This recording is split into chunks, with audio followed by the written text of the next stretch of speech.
बंदी छोड़ सतगुरु रामपाल जी महाराज जी की जय हो। सत्साई पुण्यात्माओं,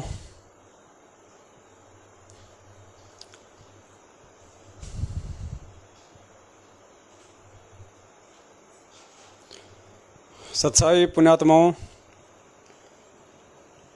आप एक बार जुड़ जाओ सभी भगत भाई बहन। थोड़ा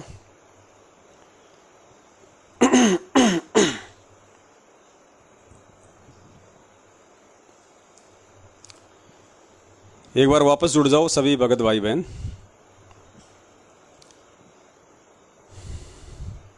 बीच में डिस्कनेक्ट हो गया।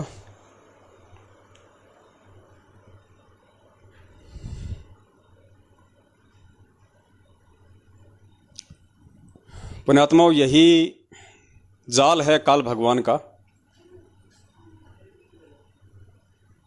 क्योंकि वो नहीं चाहता ना कि कोई सही संदेशा संगत में चला जाए, लोग परिचित हो जाएं, ज्ञान को आधार बना लें और धरती पे जो परमात्मा गया हुआ है उसको लोग पहचान लें, लोग उसके प्रति अपने भाव बना लें। वो नहीं चाहता, इसलिए वो रोड़े अटकाएगा, व्यवधान डालेगा। सारी व्यवस्था उसने पहले से की हुई है। अब ये जो वीडियो जो हम देख रहे थे, ये श्री कृष्ण जी वाला और सुदामा जी वाला, इन वीडियो के ऊपर कॉपीराइट कंटेंट लगे हुए हैं। यानी जिन लोगों ने ये फिल्में बनाई हैं, फिल्में बना के जिन लोगों ने अपने यूट्यूब पे, फेसबुक पे चैनल बना के इन वीडियो को अपलोड किया हुआ है, उन लोगों ने इस पे कॉपीराइट कंटेंट लगाए हुए हैं कि अगर उनके वीडियो कोई दूसरा व्यक्ति यूज करेगा तो वो वीडियो उसका हटा दिया जाएगा, वो वीडियो उसका नहीं देखने दिया जाएगा। ऑटोमेटिक सिस्टम है, टेक्नोलॉजी है, उसको डिस्कनेक्ट कर दिया जाएगा। तो दास को इस बात का मालूम था पहले से कि हो सकता है बीच में वीडियो को जो है ब्लॉक भी किया जा सकता है इन कंपनी वालों के द्वारा, लेकिन फिर भी जितना दिखा सकें उतना दिखाना जरूरी था। तो पुण्यात्माओं, दिक्कत तो है अब इसमें, लेकिन अब क्या करें, हम दोबारा से कोशिश करते हैं एक बार, और उसके बाद यदि ये वीडियो भी डिस्कनेक्ट हो गया तो फिर आज का लाइव हमारा एंड हो जाएगा। और जितना परमेश्वर ने संदेशा दिलवाया है, हमने उसको बड़े ज्ञान आधार से समझने का प्रयास करना है कि हमने सुदामा जी से भी 5 कदम आगे बढ़ के भक्ति मार्ग पे उस परमेश्वर को दिखाना है। तब कहीं जाके पुण्यात्माओं बात हमारी बनेगी। तो हम फिर से शुरू करते हैं इसको वहीं से, फिर देखते हैं आगे जो भी होता है। पत्नी भी भूखी सोई है, सो आधा चावल का दाना उसके लिए रख दिया। स्वयं आधा चावल का दाना खाएगा। वाह, इसे कहते हैं संतोष।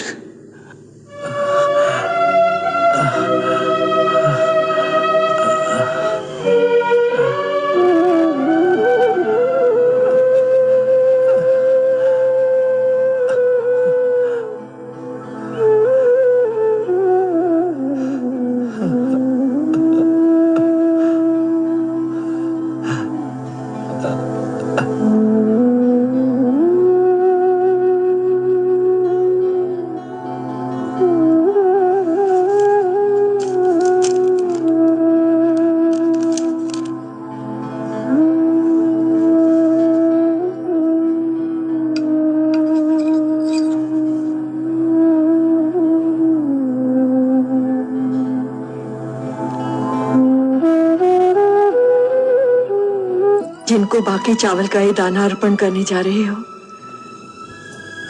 भला उनको इसकी क्या कद्र होगी।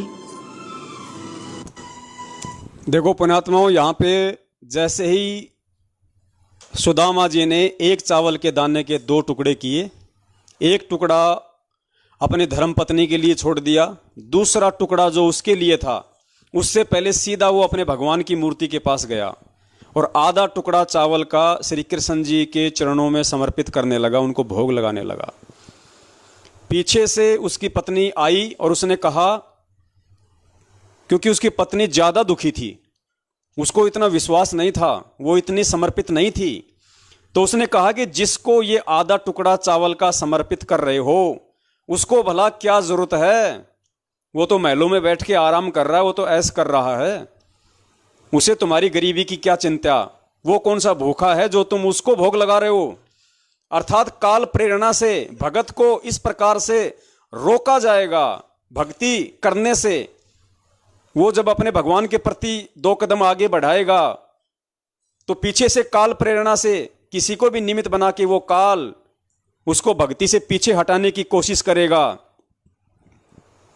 परमात्मा कहते हैं, मात पिता सुत स्त्री आलस बंधु काण, संत मिलन को जब चले ये अटकावे आण। अर्थात जब भी आप सतगुरु के दर्शनों को जाओगे या भक्ति में आगे बढ़ोगे तो ये जो हैं, जो भक्तिहीन होंगे, वो हमेशा आपके मार्ग में रोड़ा पैदा करेंगे। कौन? मात पिता सुत गुरु जी ने बताया बेटा या बेटी। मात पिता सुत स्त्री आलस बंधु काण। आलस यानी खुद ही आलस्य कर गया कि अगली बार चलेंगे, अब की बार नहीं जाएंगे। बंधु काण यानी लोकलाज, लोग क्या कहेंगे, रिश्तेदार क्या कहेंगे, कहां जा रहा है, किसके सत्संग में जा रहा है। तो परमात्मा कहते हैं, मात पिता सुत स्त्री आलस बंधु काण, संत मिलन को जब चले ये अटकावे आण। और फिर परमात्मा कहते हैं, इनका अटकाया नहीं अटके और संत मिलन को जाए, कहे कबीर वो असली भगत है और आवागमन नसाए। वो असली भगत होता है, वो असली संत होता है जो इन लोगों के द्वारा जो बाधाएं उत्पन्न की जाएंगी, पैदा की जाएंगी, उसके बावजूद भी वो भक्ति मार्ग पे दृढ़ रहेगा, अटल रहेगा। कहते हैं उसके फिर मोक्ष में कोई संशय नहीं। तो सुदामा जी को भी श्री कृष्ण जी की भक्ति करने के लिए रोका जा रहा था उनकी पत्नी के द्वारा, क्योंकि उनकी पत्नी से वो गरीबी सहन नहीं हो रही थी, उससे देखी नहीं जा रही थी, अपने बच्चों का दुख तकलीफ उससे देखा नहीं जा रहा था। सुदामा को तो मालूम था ये मेरे पिछले प्रारब्ध के कर्मों का प्रतिफल है और मुझे ये भोगना पड़ेगा। मैं व्यर्थ में अपने भगवान से प्रार्थना करके, उनसे डिमांड करके क्यों मैं उनको दुखी करूं। इससे अच्छा है उन्होंने मुझे जो ज्ञान दिया है उस आधार से मैं अपने प्रारब्ध को निरासक्त भाव से भोगूं। और जब प्रभु उचित समझेगा, क्या उसको मालूम नहीं है? सुदामा को विश्वास था कि श्री कृष्ण जी को सब पता है मेरी माली हालत के विषय में, जब वो चाहेंगे तब वो मेरी माली हालत ठीक भी कर देंगे। तो इस प्रकार पुण्यात्माओं, बाधा आज आप और हमारे सामने भी हैं। कोई ये ना सोचे कि सुदामा जी तो ऐसे ही जो मतलब कि वो परम भगत कहला गए श्री कृष्ण जी के। सुदामा जी एडी से लेके चोटी तक संघर्ष करते थे, उनके सामने भी बाधाएं थी, दुख थे, परेशानी थे। ये काल भगवान भी अपने स्तर की भक्ति नहीं करने देता। ओम नाम की कमाई भी ये हर किसी को नहीं करने देता। गुरुजी ने क्या बताया, मार्कंडे ऋषि बंगाल की खाड़ी में तप कर रहा था, ओम नाम की साधना कर रहा था। विश्वामित्र ओम नाम की साधना कर रहा था ब्रह्मलोक प्राप्ति की। उस ब्रह्म ने, उस काल ने क्या किया, देवताओं के राजा इंद्र में प्रेरणा करके मेनका भेज दी, उर्वशी भेज दी, उनकी भक्ति खंडित करवाने के लिए, क्योंकि काल अपने स्तर की भक्ति भी सही तरीके से नहीं करवाने दे जो है वो देता। तो सोचो पूर्ण परमात्मा की भक्ति इतनी आसानी से वो कैसे करने देगा। 100 प्रकार की बाधाएं आपके सामने लाके खड़ी कर देगा, लेकिन उन बाधाओं को जो पार कर जाए वही सुदामा, उन बाधाओं को जो पार कर जाए वही संत रामपाल जी महाराज का भगत। और फिर देखना उस भगत को परमात्मा सोने में तोल देगा। अगर जरूरत पड़ी, सोने में तोलने का मतलब सोना मत समझना, सुखों में तोल देगा परमात्मा। दुनिया भर के सुख उसकी झोली में डाल देगा, लेकिन जब उसको ज्ञान हो जाएगा तो उस भगत की आस्था उस सुख में बनेगी नहीं। जैसा वो दुख में था वैसा ही फिर वो सुख में रहेगा। तो पुण्यात्माओं, वीडियो हम आगे चलाएंगे, हो सकता है ये लोग दोबारा से इसको बंद करेंगे। अगर बंद कर देंगे तो ठीक है, नहीं करें तो परमात्मा की दया से चलता रहेगा।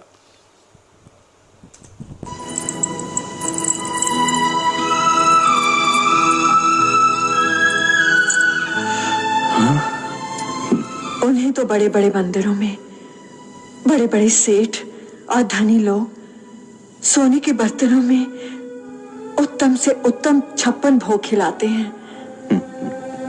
वह एक निर्धन दरिद्र ब्राह्मण का भेंट किया हुआ चावल का आधा दाना कहां दिखाई देगा उन्हें?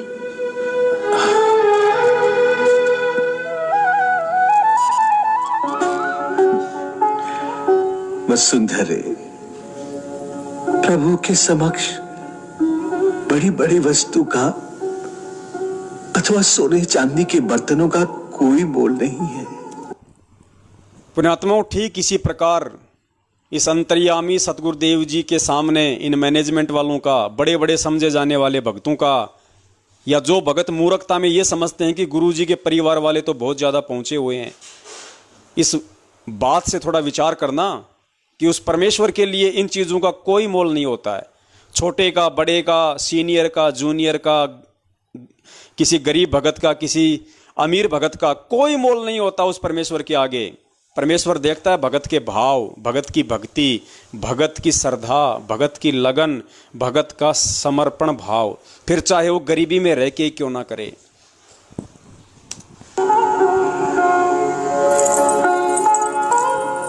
वहां केवल श्रद्धा का मोल है, भक्ति का मोल है।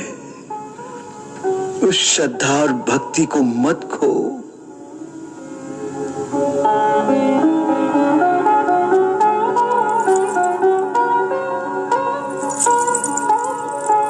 देखो, गरीबी के दुख से पीड़ित होकर तुम मुझ पर क्रोध करती हो तो मुझे अच्छा लगता है। इस संसार में कोई तो तुम्हें अपना दिखता है जिस पर तुम्हें क्रोध का अधिकार है। मैं भी नहीं सुनूंगा तो फिर इस क्रोध के द्वारा अपने दुख की अभिव्यक्ति तुम किस पर करोगी? हाँ?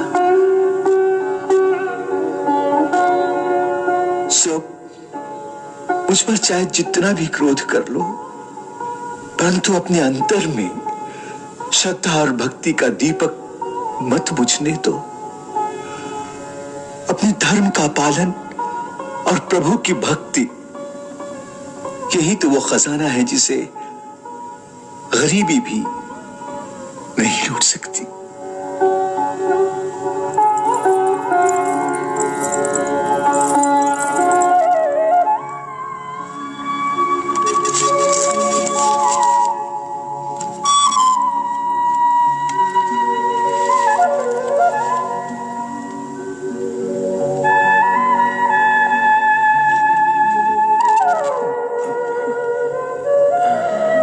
अच्छा भक्तराज,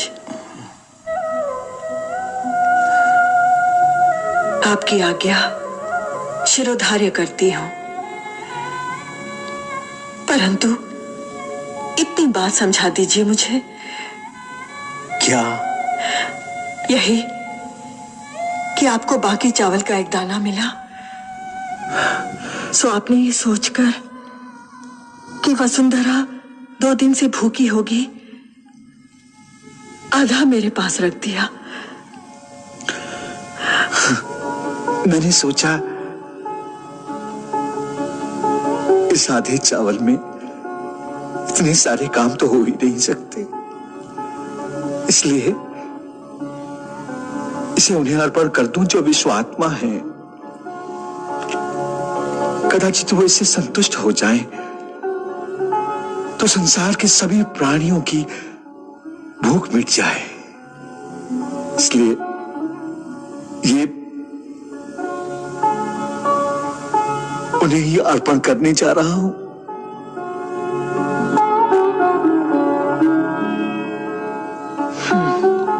यदि ऐसा ही है तो ये लो,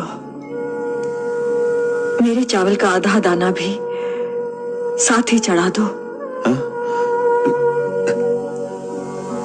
क्यों? तुम नहीं खाओगी? नहीं। भूख लगी होगी।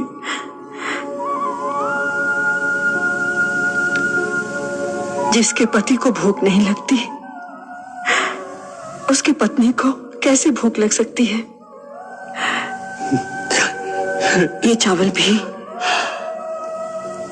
अपने उस भगवान को खिला दो, अपने उस मित्र को। देखो पुण्यात्माओं, सुदामा जी ने प्यार प्रेम से बात की, प्यार प्रेम से पेश आया तो उसके भी विचार बदले, लेकिन फिर भी उसके भाव श्री कृष्ण जी में नहीं थे। उसने कहा कि लो, अपने इस भगवान को ये मेरा चावल भी चढ़ा दो। अपने भगवान को, ये नहीं कहा कि भगवान को, यानी वो श्री कृष्ण को फिर भी भगवान नहीं मानती थी, फिर भी उनको दुख भंजन नहीं मानती थी। केवल अपने पति देव के भक्ति भाव से प्रभावित होके वो मान तो गई, लेकिन उसने कहा कि लो, ये मेरा चावल का दाना भी अपने भगवान को चढ़ा दो। अब वहां क्या कह रहे हैं फिर सुदामा जी? आगे कह रहे हैं कि ऐसे नहीं, अपना हिस्सा अपने हाथ से समर्पण करो, अपना हिस्सा अपने हाथ से समर्पण करो और भाव और श्रद्धा से करो, तब उसको प्रभु स्वीकार करेगा। पुण्यात्मा दास ने बहुत समय पहले एक वीडियो बनाया था और पूज्य गुरुदेव जी भी बोलते हैं हमें कि पांचों यज्ञ हम सबके कंप्लीट होने चाहिए। और गुरुदेव ने बताया कि जब आप यहाँ आश्रम में आते हो, आप यहाँ पे दान धर्म करते हो, तो आपको चाहिए कि आप अपने बच्चों के हाथ से भी कुछ पैसे दान धर्म करवाया करो। ठीक है, घर का जो मुख्य सदस्य है वो कमा के लेके आ रहा है, लेकिन जब यहां पे दान करते हो अपने गुरु को, तो अपने बच्चों के हाथों से दान करवाया करो। 100-50 रुपए जैसे भी आपकी श्रद्धा है, पैसे आप ही कमा रहे हो, आप ही ला के दे रहे हो, लेकिन निमित्त अपने बच्चों को बनाओ, उन बच्चों के हाथों में देके यहां पे दान पेटी में या जैसे भी जो परमात्मा ने जो व्यवस्था की है। तो सुदामा जी कह रहे हैं कि क्योंकि सुदामा की पत्नी ने कहा कि लो मेरा चावल का दाना और अपने भगवान को चढ़ा दो, तो उन्होंने कहा कि नहीं, अपने हाथ से स्वयं समर्पण करो और श्रद्धा और भाव से करना, तब प्रभु स्वीकार करेगा। पुण्यात्माओं, हम अपने घर पे जो जोत जलाते हैं परमात्मा का, जो हवन यज्ञ करते हैं, वो भी हमने जो करना है, मान लीजिए घर में 5 सदस्य हैं, 5 ने नाम ले रखा है, किसी विशेष परिस्थिति की बात अलग है, बाकी हमें चाहिए। दास ने भी जो बच्चे हैं घर में, जो मेंबर हैं, सबसे दास ने प्रार्थना की थी।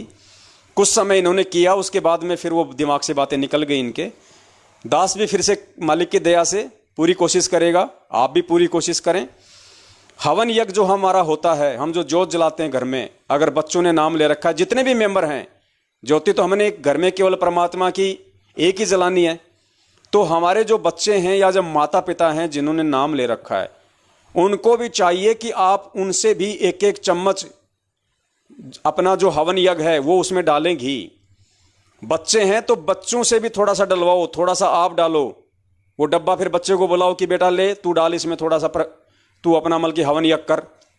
तो सबके हाथ से एक एक चम्मच या 2-2 चम्मच जितना भी आप घी ज्योति में डालते हो रोज, तो परिवार में जितने भी मेंबर उपदेशी हैं सबके हाथ से घी डलवाना है, ताकि सबका हवन यज्ञ हो।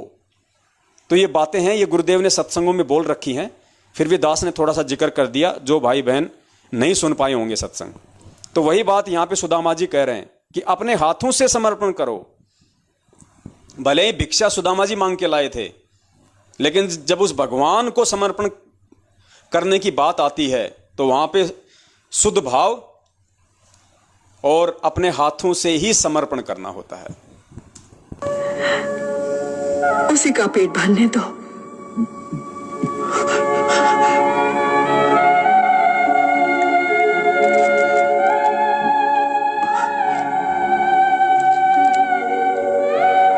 प्रभु को भेंट करना है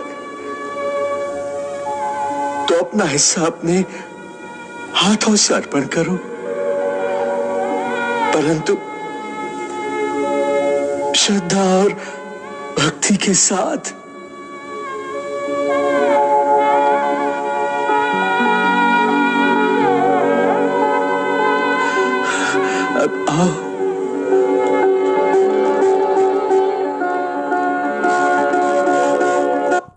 पुण्यात्माओं, इतनी श्रद्धा और भक्ति भाव से जब उस परमात्मा को भोग अर्पण किया जाता है तो पुण्यात्माओं, यहाँ पे नाम तो श्री कृष्ण का, और भोग खाया किसने? उस कबीर परमेश्वर को भोग लगाओ, क्योंकि वो आत्मा है, वो श्रद्धा से, भाव से, समर्पण भाव से अर्पित कर रही है। सुदामा तो एक शरीर है, लेकिन अंदर से जो भक्ति भाव है उस आत्मा के हैं। तो उस भक्ति भाव से, उस श्रद्धा से जो भोग लगाया गया, उस भोग को उस पूर्ण ब्रह्म परमेश्वर, उस विश्व आत्मा ने स्वीकार किया, उस परमात्मा ने स्वीकार किया। तो निमित्त भले यहां पे परमात्मा ने श्री कृष्ण को बनाया हो, लेकिन पुण्यात्माओं, जैसे ही उस एक चावल के दाने को भगवान को भोग लगाया गया श्री कृष्ण जी को, उधर 33 करोड़ देवी देवताओं का पेट भर गया। रुक्मणी और श्री कृष्ण जी को डकार आ गई उधर, और इधर इन भक्तों का भी पेट भर गया जो 2 दिन से भूखे थे। ये होता है समर्पण भाव का खेल, भक्ति भाव का खेल। इतनी जरूरत है हमें, और आज हम भूखे हों तो कई बार तो भोगे लगाना भूल जाते हैं, खा जाते हैं जल्दबाजी में, पता ही नहीं चलता। गुरुदेव ने कहा कि नालायक को आरती भी करनी होती है अन्नदेव की। आज बड़े बड़े सारनामे लोग हैं, खाना खा के उनको याद नहीं है कि हमने पिछली बार कौन से साल में आरती की थी अन्नदेव की, खाना खा के। तो कहाँ चल रहे हैं हम? कौन सी पोजीशन पे खड़े हैं हम?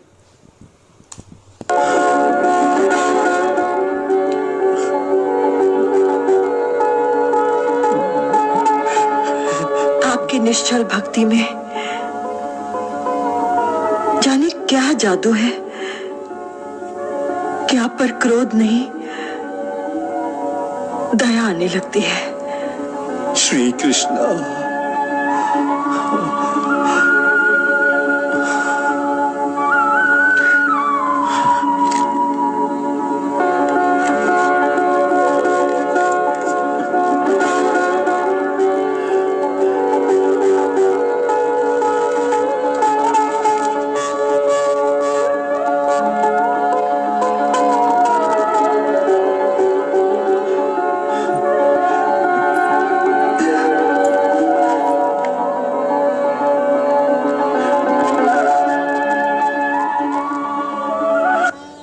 तुच्छ भेंट आपके उस विश्वात्मा रूप को अर्पण करते हैं,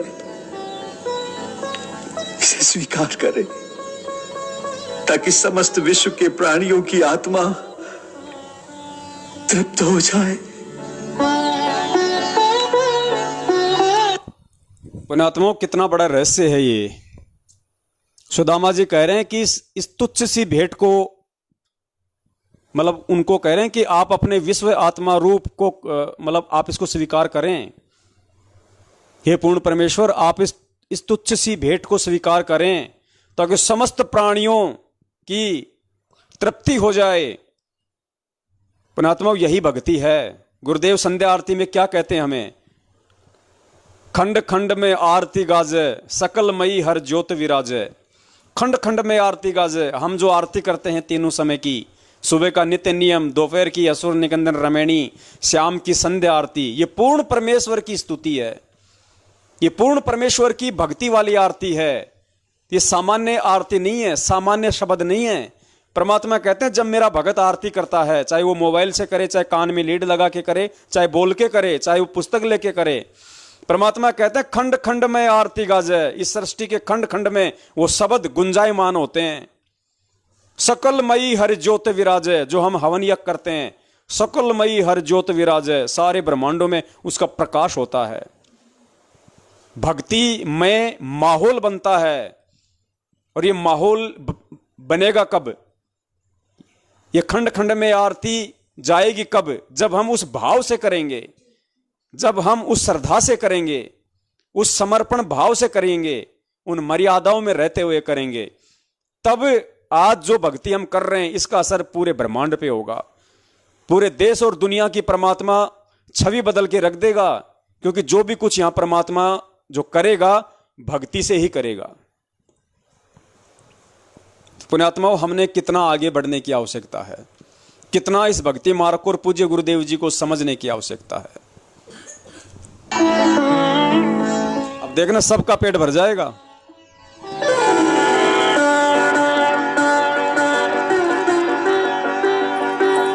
लीजिए, आपके हिस्से का भी आ गया। आगे चलकर आपको इसका दाम चुकाना पड़ेगा।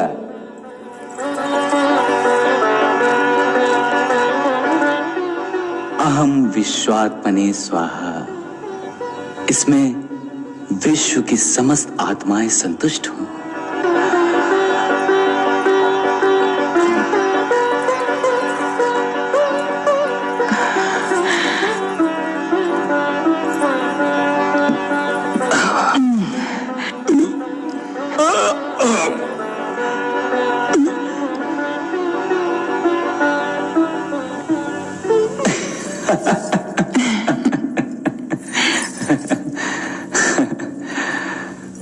वाह, आज पहली बार भक्त की थोड़ी सी सेवा करने का अवसर मिला। पुण्यात्माओं, ये है वो भक्ति जो परमेश्वर ने आप और हमें दी है, जिसका कोई मोल नहीं है। परमात्मा कहते हैं, कौन कहता है भगवान खाते नहीं, तुम सबरी के जैसे खिलाते नहीं। पुण्यात्मा, वो भाव होने चाहिए। हम भोग तो लगा देते हैं सभी, मैं भी आ गया, आप भी आ गए, घर में खाना बना, थाली में निकाल दिया, एक टूक हमने थाली में से परमात्मा का निकाल दिया। पुण्यात्माओं, अब हमने इन बातों पे भी विचार करना पड़ेगा। दास ने तो आज से ही अपनी जो क्रिया है उसको चेंज किया है परमेश्वर की दया से। यह है किसका भोजन दिया हुआ? गुरुदेव का, परमात्मा का। हम थाली में 4 चपाती रखते हैं, सब्जी रखते हैं, और उसमें से एक टुकड़ा तोड़ के हम अलग से निकालते हैं। किसके लिए? भगवान के लिए, गुरुदेव के लिए। भगवान के लिए निकाला एक टुकड़ा, और हम खा रहे हैं पूरी 4 चपाती। पुण्यात्माओं, दास को अंदर से जो परमेश्वर ने जो प्रेरणा की है, हालांकि परमात्मा तो भाव का भूखा है, लेकिन फिर भी हमने वो क्रिया तो करनी पड़ेगी। और ये कोई ज़बरदस्ती नहीं है, क्योंकि मैं कहता हूं कि मैं जो भी कुछ करता हूं परमेश्वर के ज्ञान आधार से करता हूं, और मेरे जो विचार हैं वो किसी के ऊपर मैं थोपता नहीं हूं। जिसको समझ में आए वो फॉलो करे, अन्यथा ना करे। कल को कोई ये ना कहे कि भाई पवन भगत जी कर रहे थे तो हमने किया। मेरी जो सोच है इस मेरे परमात्मा के प्रति वो ये है कि परमेश्वर सब कुछ आपका है। उस 4 चपाती में से परमात्मा एक टुकड़ा तो मुझ नीच को मिलना चाहिए, कि परमेश्वर आपके फेंके हुए टुकड़े, आपके द्वारा बख्शिश जो ये टुकड़ा है रोटी का, परमात्मा मैं तो इसके लायक भी नहीं हूं, मेरे जो कर्म हैं मैं तो इसके लायक भी नहीं था भगवान। तो 4 चपाती और सब्जी में से